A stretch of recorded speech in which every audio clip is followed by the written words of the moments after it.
Good day everyone! For this video guys, tayo magluluto ng tuna belly with miso. Ito ang kanyang mga sangkap. May bawang, may sibuyas, may luya, kamatis, sili. Ito yung ating miso. Ayan yung mga gulay natin, oh. Green na green. Okra at saka yung mustasa. Ito naman yung ating tuna belly.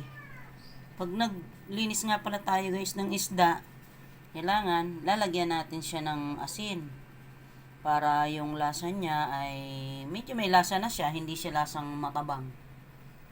So ayan, magsisimula na tayong mag-isa. At ang pang-asim nga pala guys na ilalagay natin ay ito. Kasi wala tayong kamyas. Kaya ito na lang ang gagamitin natin. Ilagay na natin guys yung bawang at sibuyas. Ay, lakas ng talsik.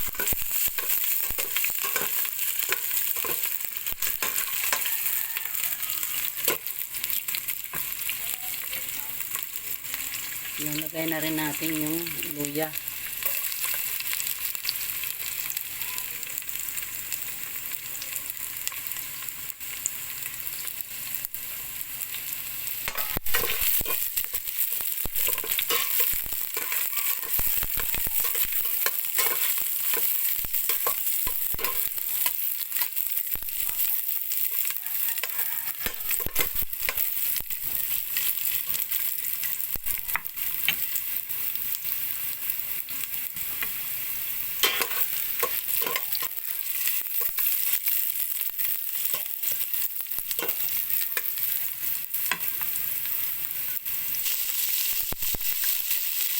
Ilagay na natin guys yung kamatis pati yung miso.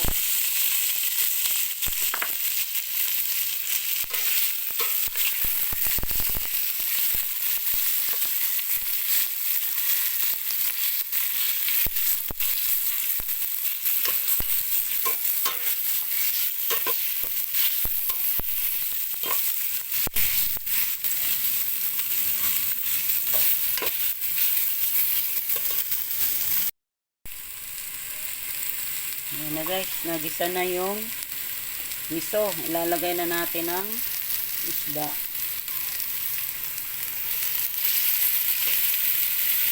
Sa ibabaw ng miso.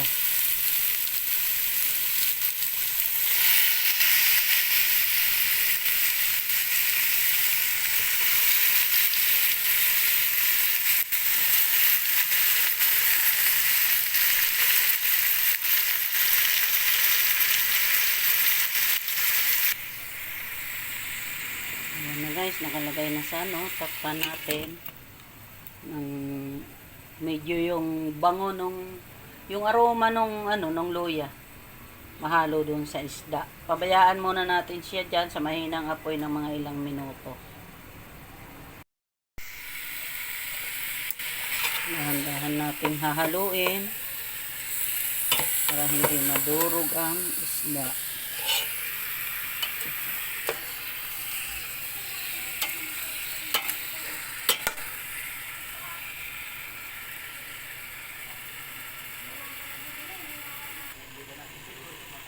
So, ayan na guys, parang naka-penetrate na yung amoy ng ating pagkakagisa. Nalagyan na natin ng sabaw. Tutubigan na natin, yung tubig lalagay natin, pinakuloan na. Pinakulo ko na yun.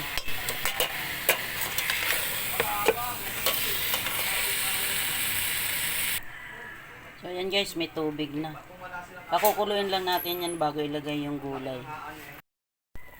So, ayan guys, kulong-kulo na siya. Ilalagay na natin ang okra. Una nating ilalagay okra.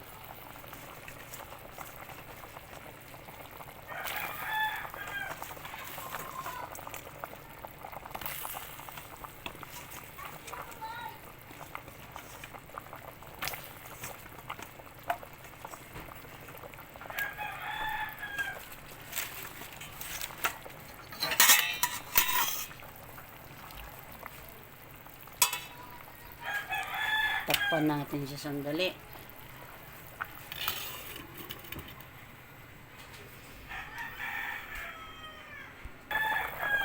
Lalagay na natin guys ang ating ito.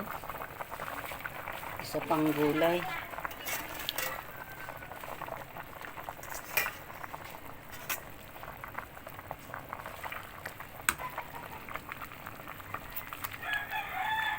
Mustasa at siling pansigang.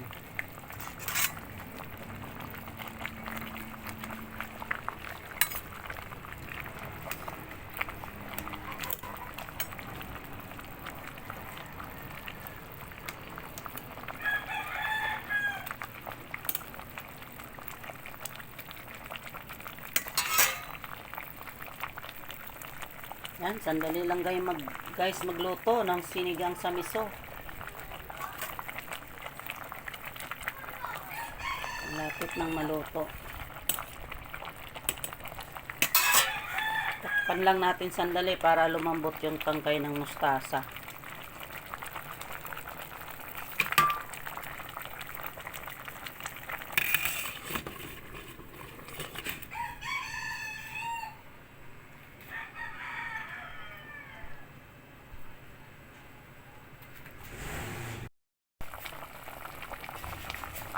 Lagyan na natin yung ating pang-asim kasi luto na siya guys, luto na. Bilis lang magluto.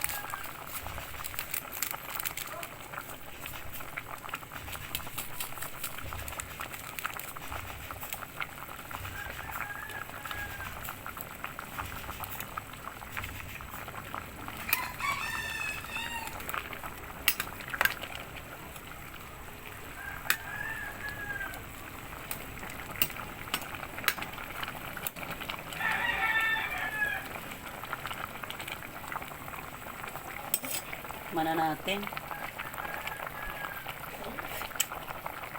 Wow, sarap.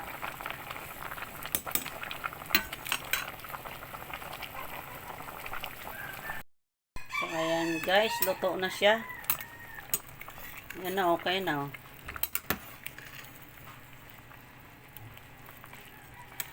Kung nagustuhan nyo po ang aking video, please like, comment, subscribe naman po. At pakihit na rin ang notification bell. Maraming salamat po guys. God bless sa ating lahat. Bye-bye. Love you.